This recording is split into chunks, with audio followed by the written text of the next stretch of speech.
Like, Yeah. I think if I literally get sick, I'm just going to like go on Instacart and order like, Dayquil and NyQuil, and that's it. If you have a hard time breathing, you should talk to a professional. Because that's one of the differentiators. Yeah. If you're shortness of breath, if that's one of your symptoms, I don't think they can treat it. I don't think they can treat coronavirus. Like I'd be like. Yeah, the treatments they're offering are similar to their treatments for the common flu, where it's like, all right, well, take this pill if you catch it early. Yeah, there's or nothing to be done about otherwise the take virus. NyQuil and no, try and get some but sleep. I think there is some stuff that you guys haven't covered. Like I think there's some treatments that would be similar to asthma, like nebulizers and breathing machines and shit like that. If it came to that, I was on those as a kid. Yeah. Okay. Every flu A season, nebulizer? I was on like a full-on breathing machine. Like it's like a mini air compressor with like hoses that run out of it to a this inhaler that has like a bottle of liquid medicine in it, and it's vaporizing that, and I would have to inhale like all this vapor to deal with my bronchitis and allergies every year. Is it like an asthma huffer or asthma, whatever it's called? No, it's like there's a whole there's an air compressor. Like there's this little machine, like we called it a breathing machine, a rebreather. And it's just like you flip a switch and it would go brrrr, like an air compressor, and it's just. What did you have? Like acute bronchitis and severe allergies as a kid. Like every season. My Acute friend bronchitis, and you've never had the flu. That's interesting. Yeah, I've never had the flu. Like where you get achy and like, I know what the flu-like symptoms are. I have had pneumonia. I had pneumonia to the point where I was coughing. I had pneumonia and strep throat at the same time. I was coughing up blood, and like a severe, like difficulty breathing, severe cough, and I had to go film out in New Mexico in the fucking desert. So like you watch those videos and it's like, oh my friend, it is FPSRussia. You're just struggling. Yeah, I don't sound like I'm supposed to sound, and I'm just out there looking like shit, just like in an actual desert.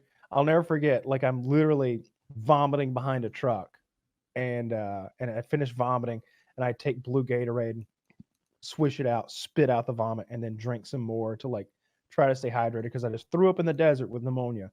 And I go out there and I'm filming a video where I have a 500 Smith & Wesson handgun in each hand. They're the most powerful handguns in the world. I remember that video.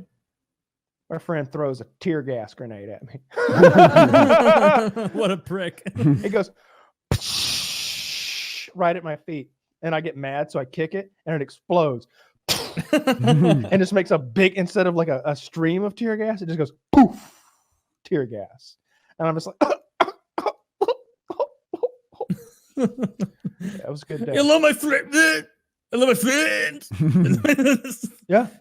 If you've never had the flu, but if you ever get the stomach flu, it will make you wish so hard that you just had the regular flu. I've had it. I've had food poisoning many times. Like when I was traveling around. A few times.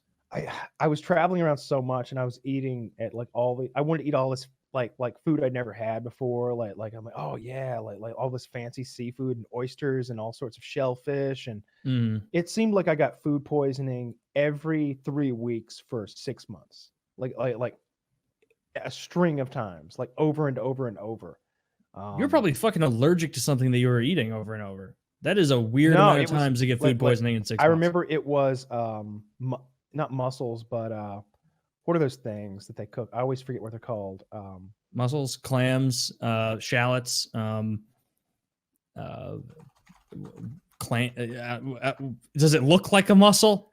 It's that little white disc of shellfish that they like sear for just a second. Scallops. Yeah. I got the scallops at this place called Legal Seafood in Boston. And then they were delicious. And then right after that, Kitty and I went to like this fancy chocolatier, and I got like the darkest chocolate with macadamia nuts that I'd ever had. I ate that. And then I spent the night shitting and vomiting in the bathroom. And it was this dark, black mud chocolate coming out. Just lava cake coming out of your mouth. Yeah. It was awful. I got it so much there for a little while. I haven't had it in a little bit, I don't think. But I do get sick from you get now food and then. poisoning. I threw up like either last night or the night before. My sleep schedule's a little fucked. But so it's hard to tell. I fucking hate vomiting. Vomiting sucks, but the feeling after you vomit if you have the flu or if you're too drunk or something, or if you ate something bad, that's such a freeing feeling to get that evil out of you. I've heard other people say that, and it's never been my experience. I wish it was. People throw up, and then afterwards they're like, huh, the magic just happened. Now I feel okay. No, after I vomit, I still feel awful. It's terrible. Have you ever had the stomach flu, Woody? Yeah. Terrible. And did you ever have it where like you drink like in the morning, you wake up already nauseous, no food in your belly. You go and drink like 3 ounces of water and eat a banana. And then vomit up some foam. You go and you vomit all the banana and all the water up. And then you just vomit enough orange bile or whatever into your throat to have to spit it into the toilet. And you still feel like you're, the stomach flu. I haven't had that since I was like fucking 14. And that shit seared in my memory how unpleasant it was. Horrible. At least if you're vomiting when you're way too drunk, you're not totally cogent and with it. You're super drunk. But when you're vomiting from the stomach flu, you're all there.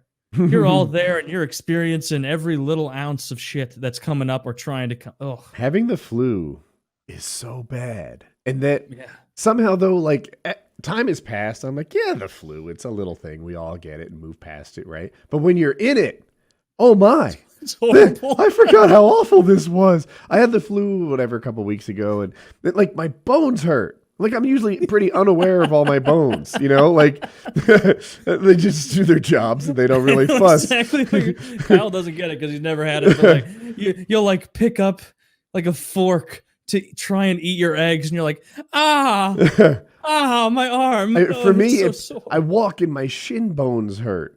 Right? My shin bones typically just do their job without complaint. It's not a thing I ever think about.